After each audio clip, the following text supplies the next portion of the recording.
Los monosacáridos son agentes reductores. Todos los monosacáridos en su forma lineal conservan la propiedad de reducir iones férricos o cúpricos, por lo que son azúcares reductores. Los azúcares se oxidan dando una mezcla compleja de ácidos carboxílicos. Esta es la base de la reacción de Fehling. Acordémonos que la reacción de Fehling, ¿qué era? Era una prueba que hacíamos semi-cuantitativa para determinar la presencia de azúcares reductores. Y pues por muchos años se utilizó también para detectar y medir los niveles elevados de glucosa en personas con diabetes mellitus. El poder reductor que pueden presentar los azúcares proviene de su grupo carbonilo, que puede ser ese grupo carbonilo que puede ser oxidado a carboxilo con agentes oxidantes suaves, como el caso del cobre. Si el grupo carbonilo se encuentra combinado, no puede presentar este poder reductor. Es decir, que si ese grupo carbonilo no está libre, entonces no vamos a poder observar un poder reductor en el azúcar. Entonces, los azúcares reductores en la prueba de Fehling en medio alcalino son capaces de reducir el ion cúprico que ven acá, que tiene originalmente un color azul, en ion cuproso que va a presentar un precipitado rojo característico. Los transportadores en la membrana de los glóbulos rojos son los que equilibran las concentraciones de glucosa intracelular y en el plasma, por lo que la hemoglobina está constantemente expuesta a la glucosa, sea cual sea la concentración de ella en la sangre. Acá ocurre una reacción no enzimática entre la glucosa y los grupos aminos primarios de la hemoglobina. Acá podemos ver que se une la glucosa con los grupos aminos de la hemoglobina. Se va a formar una base de Schiff y pues el grado de glucosilación de la hemoglobina en el caso de cuando nos toman muestras de sangre, ¿verdad? Si queremos medir los niveles de glucosa en nuestro organismo, se mide clínicamente pues extrayendo la hemoglobina de una pequeña muestra de sangre y la vamos a separar electroforéticamente. La hemoglobina glucosada. ¿Por qué? Porque ya como dijimos, se une la glucosa a los grupos aminos de la hemoglobina. Entonces, esa diferencia de cargas entre la hemoglobina libre y la hemoglobina que está glucosada es la que se va a aprovechar para hacer después el cálculo se hace después una integración bajo la curva y se miden pues las cantidades de hemoglobina glucosada. Aquí en esta imagen, como les decía, se une la glucosa al amino de la hemoglobina y pues en esta reacción se da la formación de una base de Schiff. Esta base de Schiff va a sufrir una serie de reordenamientos que para generar un compuesto estable, que esta cetoamina, acá pueden ver la cetoamina que se forma, puede ciclar para producir la hemoglobina glucosada o glicada y luego de una serie de reacciones posteriores se generan productos finales de glicación avanzada que por sus siglas en inglés se abrevia como AGE, digamos. Y la acumulación elevada de esta serie de productos finales de reacción por entrecruzamiento con proteínas importantes dentro del organismo es lo que en los diabéticos puede dañar los órganos como los riñones, la retina hasta poder quedar la persona ciega por padecer de glaucoma, por ejemplo, y también puede dañar el sistema cardiovascular. En el caso de los riñones, pues como ya conocemos, pues se da la insuficiencia renal. Los disacáridos, como la maltosa, lactosa y sacarosa, consisten en dos monosacáridos unidos covalentemente por un enlace O glucosídico. O porque aquí queda el oxígeno en medio, ¿verdad? Y que se forma cuando un grupo hidroxilo, está marcado en rosadito, de una molécula de azúcar, típicamente cíclica, reacciona con el carbono numérico del otro azúcar. Y esa reacción representa la formación de un acetal. ¿A partir de qué? De un hemiacetal y un alcohol. El hemiacetal proviene de la glucopiranosa y el alcohol del hidroxilo de la segunda molécula de azúcar. Y el compuesto que se va a formar a partir de la unión de estos dos se llama glucosia. Se va a hacer un glucósido y este enlace es el enlace glucosídico o glucosídico. Los enlaces glucosídicos se hidrolizan fácilmente con ácido, pero resisten la ruptura de una hidrólisis básica. Por lo tanto, los disacáridos se van a poder hidrolizar para producir sus componentes monosacáridos libres, ebulliéndolos en un medio ácido diluido. Los disacáridos pueden formar enlaces, ya vimos, O-glucósidos y también enlaces N-glucosídicos. En los enlaces N-glucosídicos, acá se unen al carbono anomérico del azúcar y un átomo de nitrógeno en las glucoproteínas y nucleótidos. O sea, aquí les he puesto un ejemplo de un enlace del carbono anomérico de un azúcar con el átomo de nitrógeno de esta glucoproteína. Entonces acá forma un enlace N-glucosídico. Acá también pueden ver que el carbono anomérico de un azúcar acá, este que vemos acá, de esta pentosa, forma un enlace con el átomo de nitrógeno de estas bases pirimidínicas para formar un nucleótido. Al describir disacáridos o polisacáridos, el extremo de una cadena con un carbono anomérico libre, o sea, uno que no esté involucrado en un enlace glucosídico, se denomina comúnmente extremo reductor. Entonces, en este caso, aquí podemos ver el extremo reductor de la maltosa.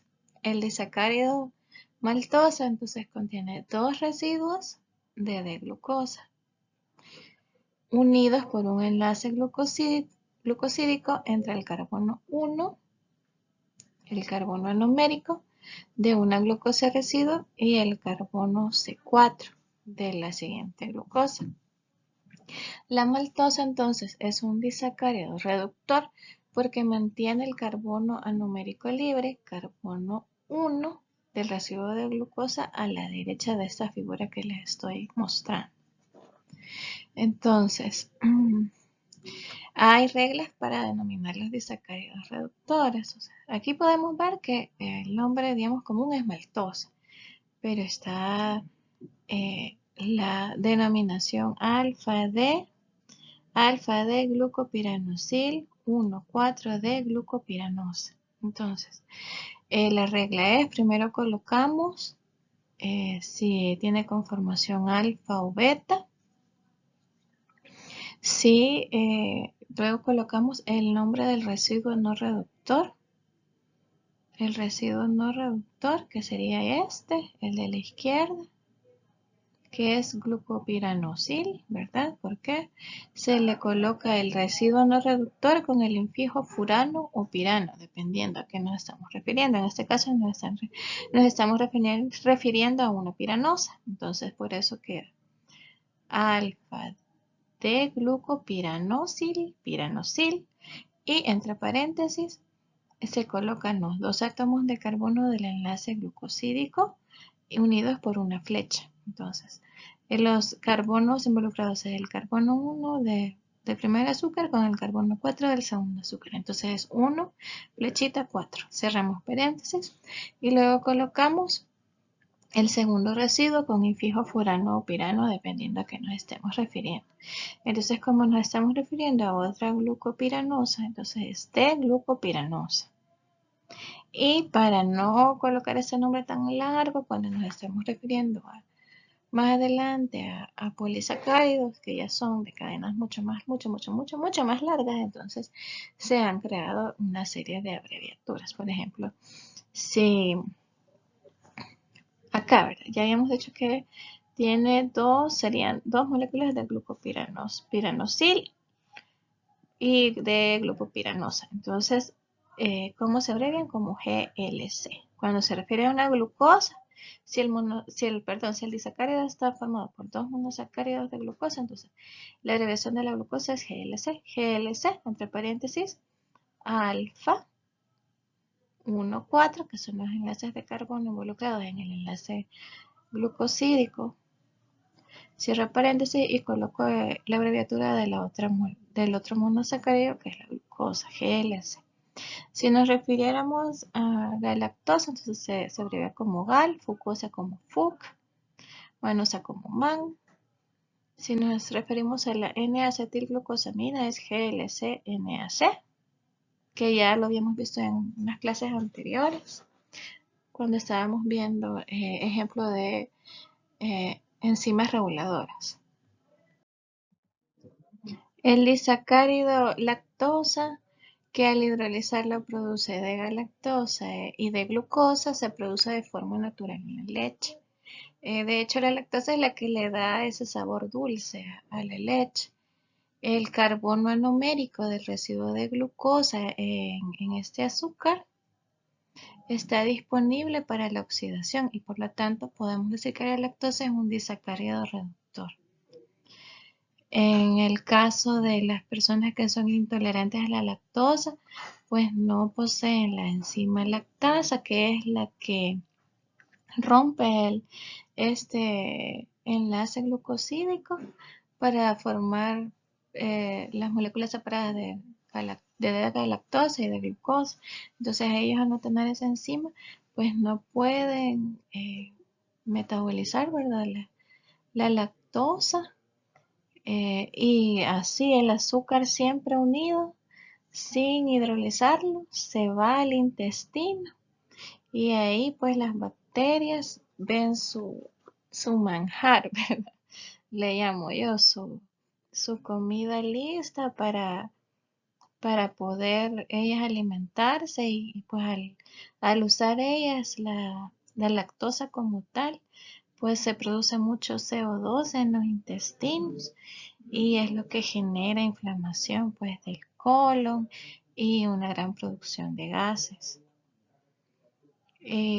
Por ejemplo, hay quiero ver, una prueba en heces que generalmente se le hacen a los bebecitos para determinar que no, si ellos son intolerantes o no a la lactosa. Entonces se llama la prueba de sustancias reductoras. Ya uno al conocer esto, pues ya entiende por qué, ¿verdad? ¿Por qué buscas sustancias reductoras en heces?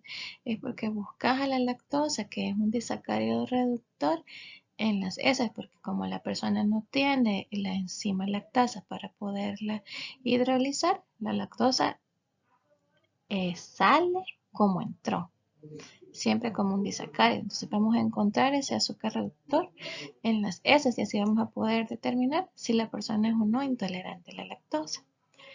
También está otro disacárido que es la sacarosa, el azúcar de mesa.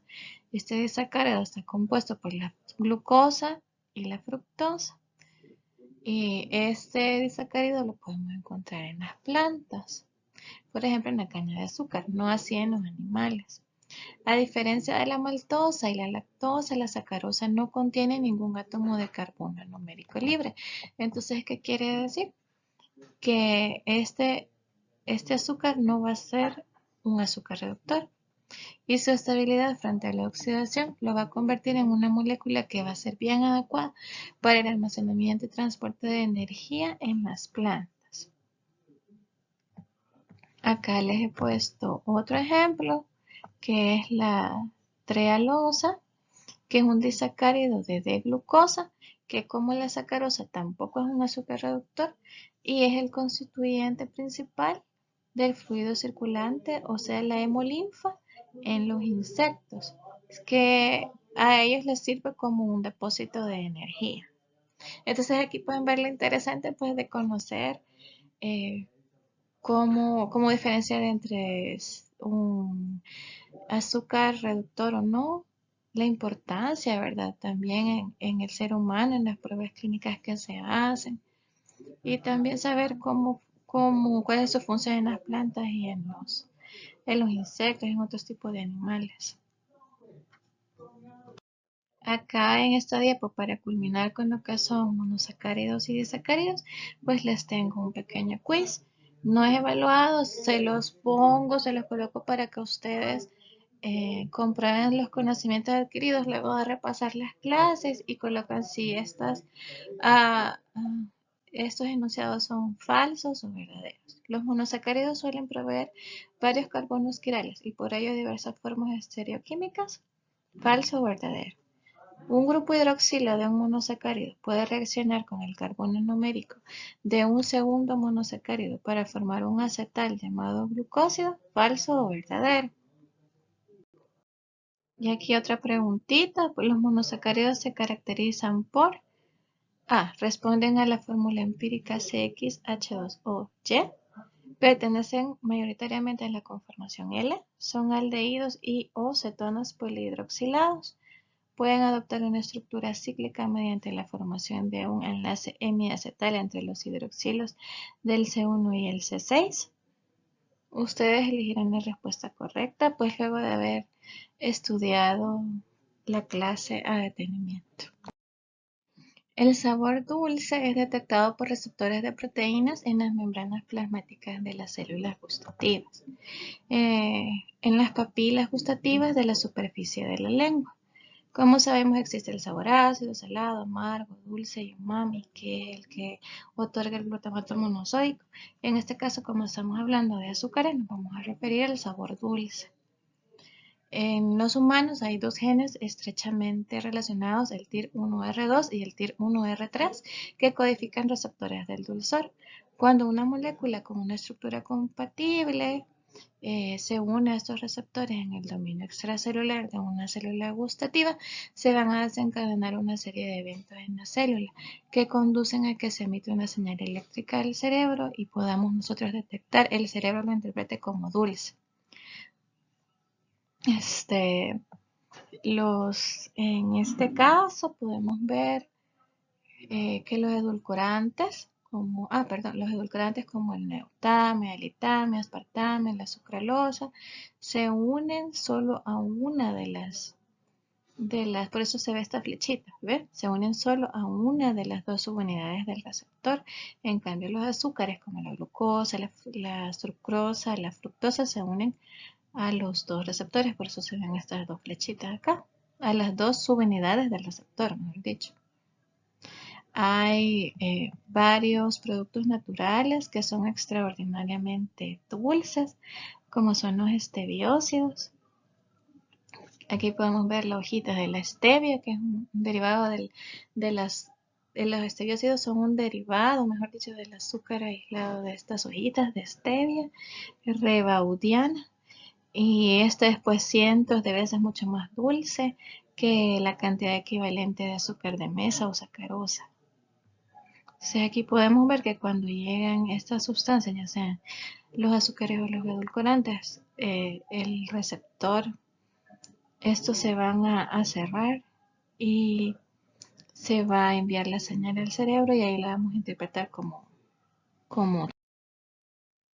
Aquí podemos ver el edulcorante aspartame, quien demuestra como la importancia de la estereoquímica, de conocer la estereoquímica.